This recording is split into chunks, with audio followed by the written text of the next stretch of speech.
I played piano first when I was maybe about 9 or 10, and my dad used to sort of get me to listen to like blues, sort of boogie-woogie blues piano stuff, and I sort of just used to listen to Ray Charles records and sort of try and work out all this sort of loose stuff.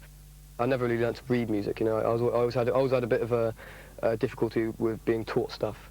I always preferred to do it on my own.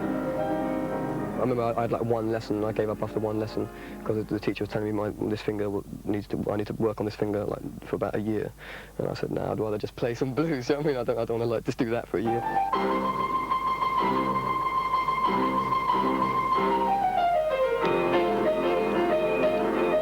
That was actually the first sort of performance I ever did. Actually, was a sort of blues piano thing in school. It was like a talent contest or something like that, and I won it, and I sort of was like playing.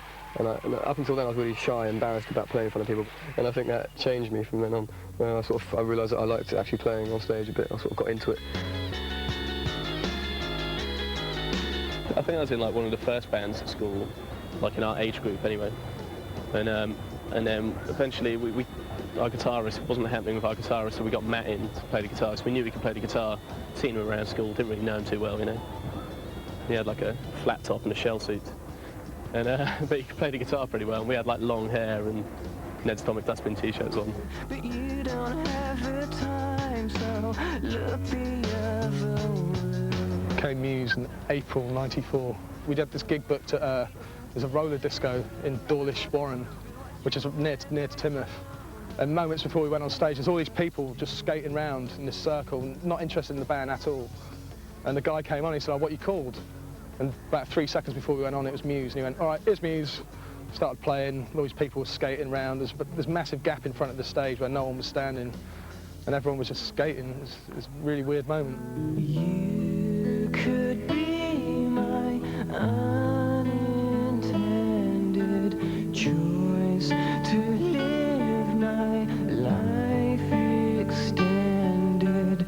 You could be the one I'll always love. There's nothing to do, do you know what I mean, in the town we were from when you're like 16, you can't really get into the pubs, you can't drink, and there's no really place to go at all, so everyone just ends up hanging down the seafront, getting into fights and doing drugs and getting beaten up by old guys driving Capris, you know what I mean? I think someone said who was surprised that all these bands were happening. So there's actually quite a lot of bands, and there's all this other creative stuff going on as well that seems to be quite positive, and it's like, it was almost because there was nothing else to do that all was coming out of it, and someone said, oh, it was like a mysterious Muse was like hanging around. I think at that time in my life I was all like into all this like mystery stuff, you know. I was like doing all Ouija boards every day and trying to contact dead people, and I was trying to get with this girl who was like a witch, and she was like really hot, and she had a couple of mates who were witches, and they sort of did stuff together, and I sort of thought it was all a little bit cool, and so I think at the time I was quite influenced by that, and I thought the word Muse would have worked as a name. Started having it seriously when Dennis from Sawmill got involved, and he gave us some free studio time, and basically said, go in, do some demos, and we'll see what happens. And that was the first time we'd been in a studio, proper studio, and been given a chance to record some of the songs properly.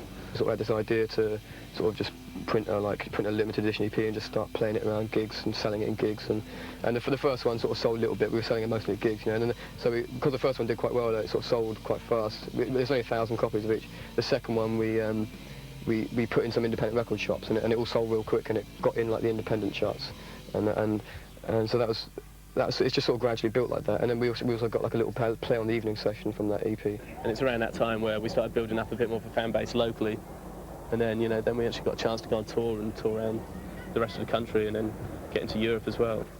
And a few like American labels sort of got a little bit interested.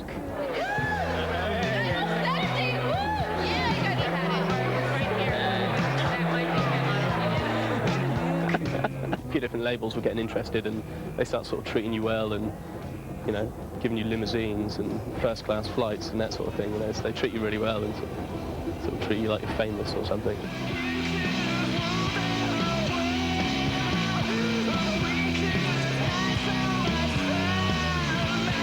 At the time I had a job, I was painting and decorating. I was doing all these sort of crappy jobs, like painting and decorating and cleaning shit out of caravans and all this sort of stuff. And I was suddenly on a plane first class going to New York in a limousine, jumping out and then doing this gig in like New York, and then going down to LA and hanging out in the Oscar ceremony party and going, hi Gwyneth, and all this crap.